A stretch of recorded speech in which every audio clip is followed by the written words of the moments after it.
para mí es un placer compartir esta mesa con las personas que me acompañan y efectivamente sucedió lo que les ha contado el señor don Mario Iceta, obispo de Bilbao, que hace unos días me llamaron por el accidente de tráfico de D'Agostino y yo en un primer momento pensé, Dios mío, yo no puedo sustituir yo a un profesor como D'Agostino, como yo puedo tratar de decir algo esta tarde y espero que les sea de ayuda y de una cierta reflexión y que luego podamos tener un coloquio y un diálogo entre nosotros que puede ser muy interesante. Así que para mí es un placer compartir la mesa con las personas que me acompañan y con todos ustedes, a quienes les agradezco que estén aquí.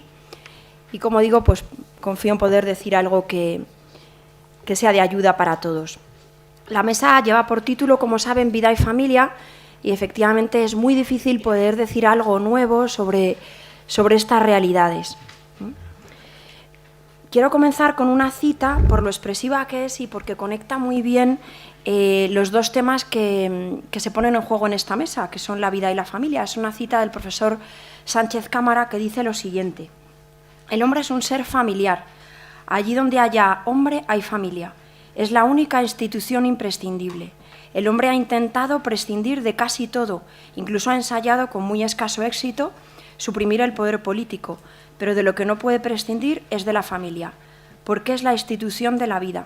Agredir a la familia es agredir a la vida. Despreciar a la familia es despreciar a la vida. La familia es la institución de la vida. Si nos asomamos por un momento, en cambio, al perfil de la situación actual, del que se nos ha hablado mucho en la inauguración que acabamos de presenciar, nos surge una pregunta: ¿están la vida y la familia siendo agredidas hoy? ¿Cuál es el estado de la cuestión? Nos ha dicho muchísimos datos, muchísimas cifras el exministro de Justicia, don Alberto Ruiz Gallardón. Yo tenía aquí mencionadas algunas de ellas, las cito brevísimamente porque ha abundado él muchísimo en las cifras. El número de rupturas de matrimonios igual casi al de matrimonios que se celebran, la baja natalidad con 1,3, y necesitamos un 2,1, el suicidio demográfico, los abortos en España, cerca de 100.000, 300 cada día, familias desestructuradas, monoparentales, personas que viven solas. A todo esto ha ido acompañando un cambio legislativo que ha ido marcando el rumbo, una legislación divorcista que tenemos con el matrimonio civil absolutamente desvirtuado y maltratado, que últimamente ha perdido la nota de la heterosexualidad en el año 2005, por lo cual es posible el matrimonio y adopción entre personas del mismo sexo, la ley de fecundación in vitro que permite ser madre en solitario sin que aparezca la figura paterna y ni siquiera sin que se la conozca, la ley del aborto de la que se nos ha hablado también en la inauguración, absolutamente permisiva, y todo ello está produciendo gravísimos efectos para los hijos, que son los que sufren los efectos psicológicos, emocionales, académicos, personales, que están frágiles, inestables, así les vemos, así les recibimos, por ejemplo, en la universidad. Les tocamos, todos somos frágiles, los profesores también, pero yo aprecio una fragilidad grande en los alumnos, un temor y una desconfianza a las relaciones, al matrimonio. En definitiva, se ha producido una desvirtuación del matrimonio y de la familia y se ha dejado de ver estas realidades por su sentido y por su fundamento y se ha dejado de reconocer la belleza del matrimonio y de la familia y se las ve ya por parte de muchas personas como realidades quizá ya obsoletas y que además no van a aportar plenitud y felicidad. Y es por eso que no podemos hoy dar, por supuesto, muchas cosas que quizá en otro tiempo sí. Y ahora me refiero a una cita del Papa Benedicto XVI que tan lúcidamente afirmó: hoy existe una duda sobre el significado y el valor de la persona, sobre su origen y su sentido. Hoy hay una duda de que la vida sea un bien, de que merezca la pena. Ya no está claro que la vida es un bien y que va hacia un destino bueno, que tener hijos es un bien, que querer a alguien es un bien. Ahora esto no está claro. Este es el ambiente que respiramos casi sin darnos cuenta. Hasta aquí la cita de Benedicto. Este es el ambiente que respiramos. ¿Cuáles son las causas de haber llegado a esta situación? Tratar de enumerar las causas pues resulta también muy complicado porque han sido un conjunto de causas concatenadas y mezcladas entre sí que han dado lugar a la situación en la que ahora estamos, ¿no? Como pues desde la revolución sexual de mayo del 68, que rechaza a la familia, a los padres, desde los feminismos de género radicalizados, que denostan la maternidad, rechazan la figura del varón. La ideología de género también se ha hablado en la mesa que nos ha precedido, pujante y presente, que no considera natural la diferencia entre hombre y mujer y que habla de género, que rechaza la maternidad, que demoniza al varón. Podríamos entretenernos muchísimo en cada cosa de las que digo. Una banalización del sexo, un adelantamiento de la edad en las primeras relaciones sexuales. El otro día me entristecía viendo un pequeño documental o informativo en el que decía que muchos jóvenes ven las prácticas, cómo realizar las prácticas sexuales en páginas de pornografía, niños adolescentes. Yo me quedé tocada de escuchar esta noticia. Se incita a la volubilidad de las relaciones y a la falta de estabilidad, y hay una falta de estabilidad. Todos estos factores y muchos otros que cabría mencionar han ido configurando una nueva mentalidad que ya, como decía antes, no reconoce como evidentes realidades que antes sí que lo eran. Y con el tema de la vida, pues podríamos decir también otro tanto, ¿no? O sea, hemos perdido el valor sagrado de la vida, de tal modo que se cuestiona hoy si vale la pena vivir si una persona no tiene una buena calidad de vida, lo decía el exministro. Si tiene algún tipo de patología, hemos llegado a aceptar que esa vida quizá no valga la pena ser vivida. Y luego también una cosa que a mí me parece muy chocante es el tema de si la vida es deseada o no es deseada y las contradicciones que se nos presentan en este ámbito. Si la vida es deseada, hay una lucha atroz de fecundación in vitro, de métodos de neonatos que están tan desarrollados, por ejemplo, en el Hospital de la Paz aquí en Madrid. Pero si la vida no es deseada, pues también toda la lucha se nos vuelve al contrario, ¿no? Y es vida. Así hay un gran contraste muy contradictorio, como si el deseo hiciese que fuese vida o no, y cuando la vida ya es, ¿no? Se han dedicado muchísimos más recursos a la anticoncepción, al aborto, a la píldora, que a educar y a enseñar a las personas en estas realidades de matrimonio, de familia, de relaciones. Y sin embargo, pese a todo lo dicho, lo natural es festejar la vida nueva. Es decir, la mentalidad antivida es ideológica y es antinatural. Ante un embarazo que se le espera es un motivo de alegría. Igual que ante un recién nacido, la vida se presenta como una promesa, como algo valioso. Y todo esto porque tanto la vida como la familia afloran de un modo natural las exigencias profundas del corazón humano que todos tenemos, exigencia de verdad, de justicia, de belleza, que con la vida se nos muestran muy claramente.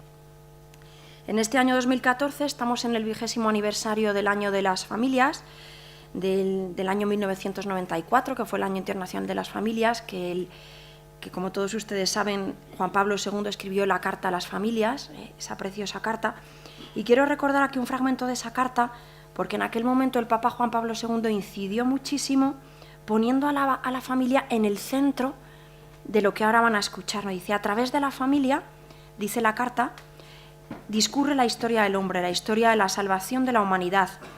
La familia se encuentra en el centro de la lucha entre el bien y el mal, entre la vida y la muerte, entre el amor y cuanto se opone al amor.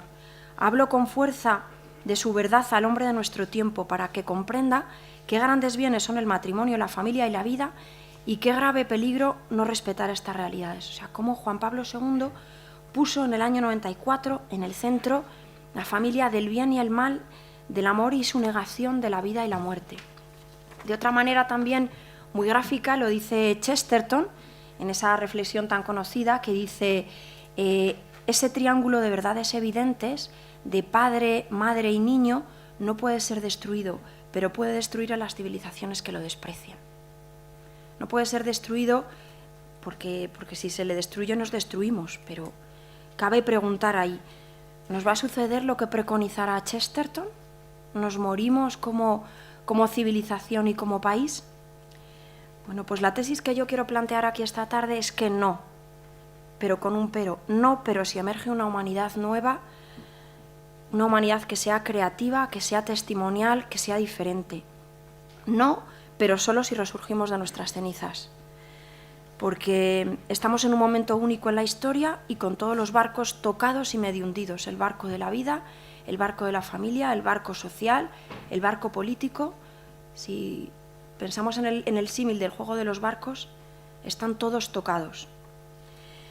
¿Y cómo nos encontramos socialmente? ¿Cuál es la reacción social, ¿no? Yo, por un lado, encuentro en ciertas personas una desidia, una dejadez, un desconocimiento, un pasotismo, unas personas acríticas. Por otro lado, hay un seguimiento y un impulso hacia lo que ya se venía realizando y un deseo de muchos mayores logros, por ejemplo, en el ámbito de la ideología de género, muchos lobbies organizados, muchos grupos de presión. Pero creo que también hay personas, y aquí estamos esta tarde, que tenemos una gran preocupación por la situación que tenemos, que nos preocupan nuestros familiares, nuestros amigos, nuestros hijos, nuestros alumnos y toda la sociedad española y europea.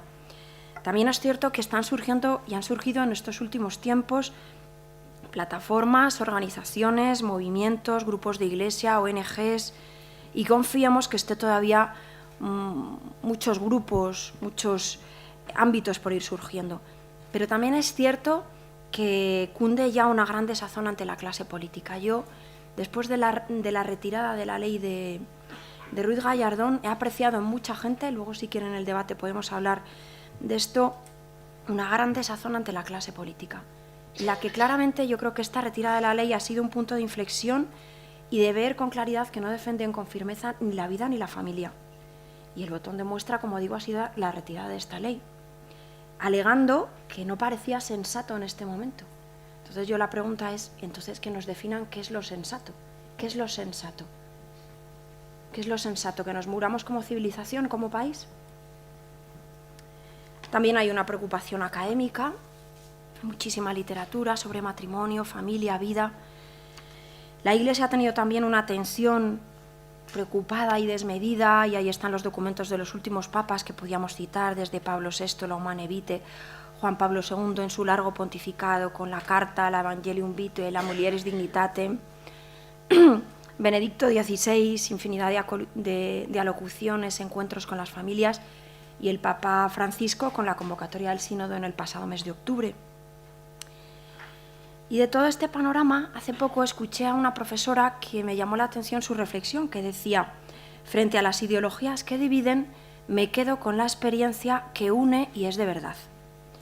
Y es que yo creo que si el hombre, si nosotros miramos con honestidad nuestra experiencia, cierto que vemos que la familia está siendo el centro del debate, pero también es cierto que pese a todos los intentos de la mentalidad contraria a la familia, en cine, televisión, prensa, ideologías, no se ha logrado impedir que muchas personas sigan teniendo una experiencia positiva de la familia.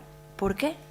Porque la familia constituye una experiencia de un bien que agradecemos y que queremos transmitir. Incluso en situaciones de familia dolorosa, que por supuesto que también las hay, la familia emerge. Y también aquí la realidad nos habla, porque la experiencia humana no miente y nos muestra lo urgente que es cuidar la familia, tanto en una experiencia de bien como en una experiencia de dolor. Su naturalidad emerge como una realidad que es inestirpable y que emerge como algo deseado y querido para el corazón del hombre. O sea que aflora de un modo natural, de tal modo que es que se resiste a desaparecer. La familia es lugar de vida donde se acogen nuevas vidas, donde se acompaña, donde se educa, donde se crece, donde se enferma y donde se muere. También lo decía Chesterton, con esos hallazgos que tenía él, dice, el lugar donde nacen los niños y mueren los hombres, donde la libertad y el amor florecen, no es una oficina, ni un comercio, ni una fábrica. Ahí veo yo la importancia de la familia. Y es que el hombre no nace ni muere solo. Esta es una singularidad muy propia del ser humano que nos diferencia pues, de otros seres. Necesitamos ayuda para dar a luz y no se nos deja nuestro cuerpo a la intemperie cuando morimos, aparte de que se nos cuida en la enfermedad. O sea, eso es lo querido por el corazón del hombre. Porque la familia es la única realidad correspondiente a la singularidad que somos cada uno de nosotros. Y esa singularidad de lo que somos, con nuestros vicios, con nuestras virtudes, con nuestras incapacidades, con nuestras grandezas, son conocidas solo en familia. Y ahí es donde se nos trata en la peculiaridad de lo que somos. En este sentido, pues habría toda una labor educativa y cultural por hacer ante todo el panorama descrito y todas las preocupaciones que tenemos, como vivir y testimoniar la presencia del Señor en la vida matrimonial y familiar, porque de esta vivencia surge una belleza y una alegría que se contagia y que cunde el ansia por vivir así. También es posible y es deseable enseñar a esperar de la vida matrimonial y familiar una plenitud, pero necesitamos que se nos enseñe. No nacemos sabiendo querer, vemos querer. Cuando hemos visto querer, cuando hemos visto que nuestros padres se quieren, que nos atienden, no nacemos sabiendo entregarnos, sabiendo renunciar, sabiendo sacrificarnos, sino que lo tenemos que poder ver, mirar en alguien, en acto. Y si falta, si esto falta y si hay una situación de dolor, quizá lo encontremos en otras personas o quizá la realidad que queramos construir sea diferente. También muy importantísimo las familias que ayudan a familias que enseñan que es posible superar momentos de crisis, que nos enseñan a educar, que nos transmiten su alegría, que nos ayudan con nuestros hijos. Pero quiero detenerme ya en una última reflexión. Y sería la siguiente. Dar a luz, lo ha dicho también el exministro de Justicia, dar a luz es introducir en la vida. Pero para introducir en la vida se necesita un porqué. Porque el mayor regalo que podemos darle a nuestros hijos es una hipótesis de sentido, no simplemente la vida biológica, que se la damos. Pero luego esa vida empieza a preguntar qué sentido tiene mi vida. Porque si no, ¿qué es educar? ¿Qué es educar sino decirle a un hijo que la vida es un bien, que no te va a defraudar y que existe un destino bueno? O sea, que dar a luz es introducir no solo en la vida física, sino en la vida de sentido. Para muchas personas ya hay un orden de argumentaciones y de razonamiento que no le tocan, que podemos decir aquí infinidad de cosas en este congreso, pero que no le tocan. Yo creo que tan solo puede llamarles la atención el testimonio de la alegría y de la belleza. Por eso quiero concluir esta reflexión, estas palabras mías, con unas palabras del padre Pavel Florensky, que es un filósofo ruso asesinado en el estalinismo, que decía lo siguiente: la verdad de la vida es el amor, y el amor realizado es la belleza. Yo quisiera preguntarnos aquí esta tarde si acaso no son la vida y la familia amor realizado. Porque ¿hay alguien que niegue la belleza de un recién nacido o la alegría de una familia plena? Por eso creo que esta es nuestra tarea, mostrar y testimoniar por qué vale la pena vivir. Muchas gracias.